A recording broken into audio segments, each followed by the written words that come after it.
So after our last video, we had some pretty interesting suggestions of what we should try next. Our most popular suggestion was that we try escaping a sunken car. So we decided to take it one step further, so we came to Groton, Connecticut at Survival Systems USA. These guys train military specialists, medical experts, and pilots.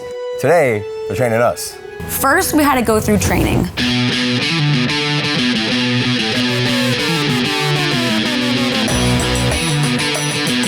The first step of training was actually class, where we talked about teamwork, leadership, and not panicking in the face of adversity.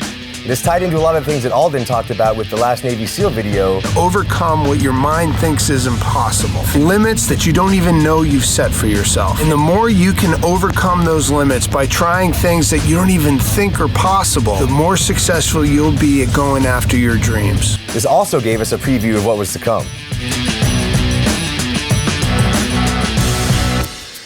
Right after class, we got geared up.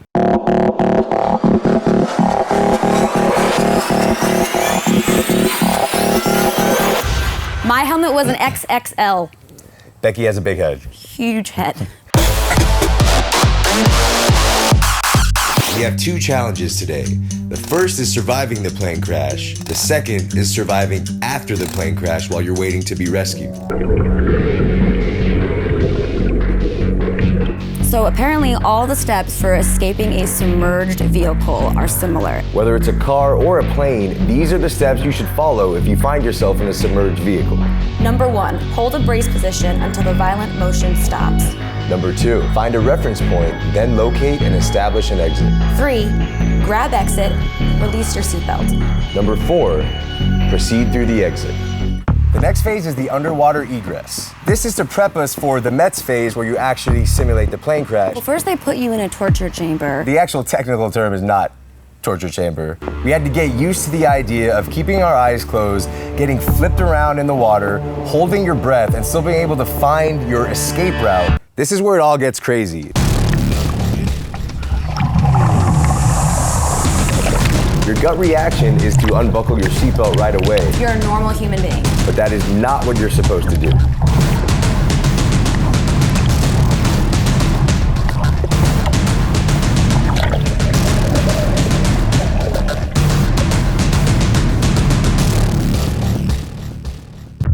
So after the underwater egress, we do the METS training, which is where we're in an actual capsule that is built to simulate being a helicopter or an airplane or even a car.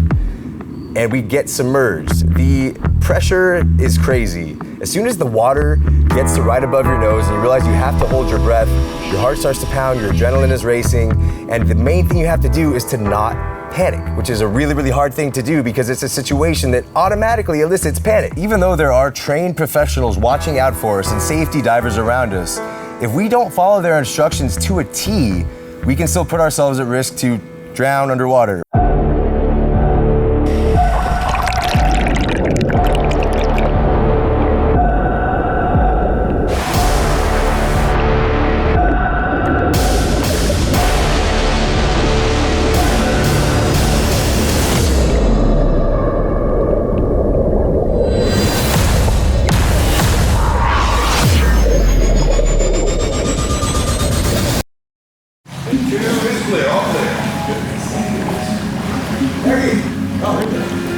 Becky gave me a heart attack. Me too. I was like, where's she? Are you okay? Yeah.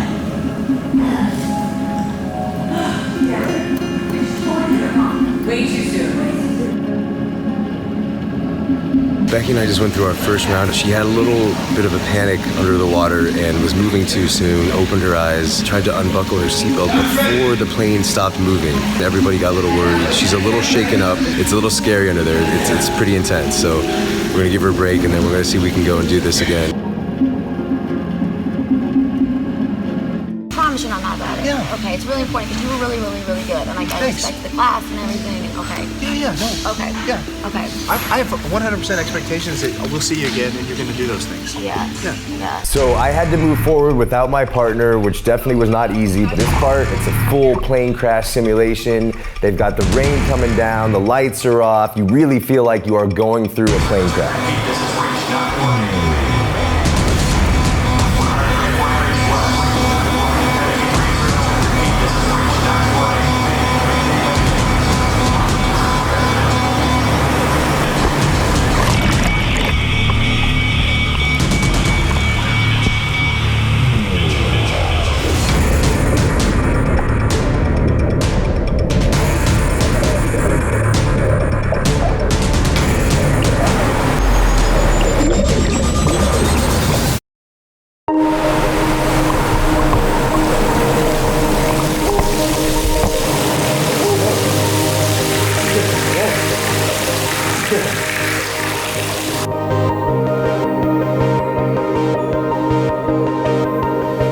So we learned how to survive the plane crash. The next phase was heading back to the pool where we as a group learn how to survive until we're rescued.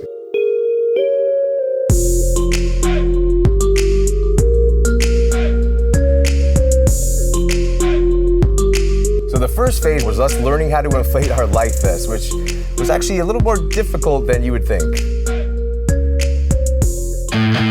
Next, we had to jump from a 13-foot platform into a 12-foot pool. This part is designed to simulate jumping from a helicopter or airplane if you have to jump into the water. And there are several steps to do this properly as well. You stand with your feet at the edge of the board, you hold your helmet, you cross your chest. Hold part of your shirt, and then you just simply step off, don't jump. How did you like that part, Becky? It was terrifying. She had so much fun.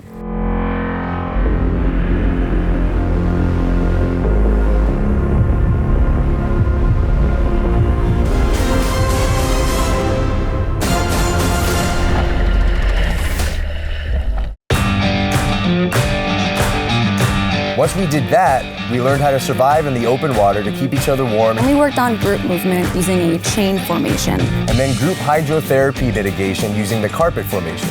After that, we learned how to inflate our life raft and then how to climb into it. And there are specific ways to do that as well. The reasons that people get injured or die in these situations is because they panic, move too quickly, and don't do the simple things the right way.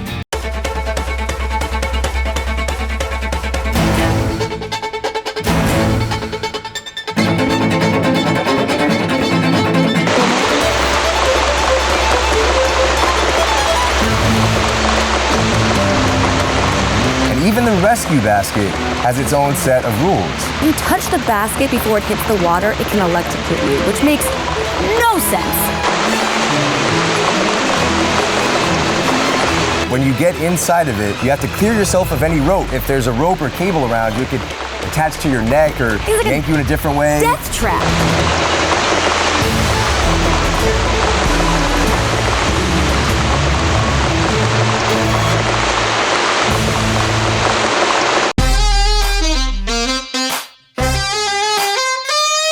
All right, guys, so we just learned how to survive an airplane crash or a submerged car. What should we do next? Be kind.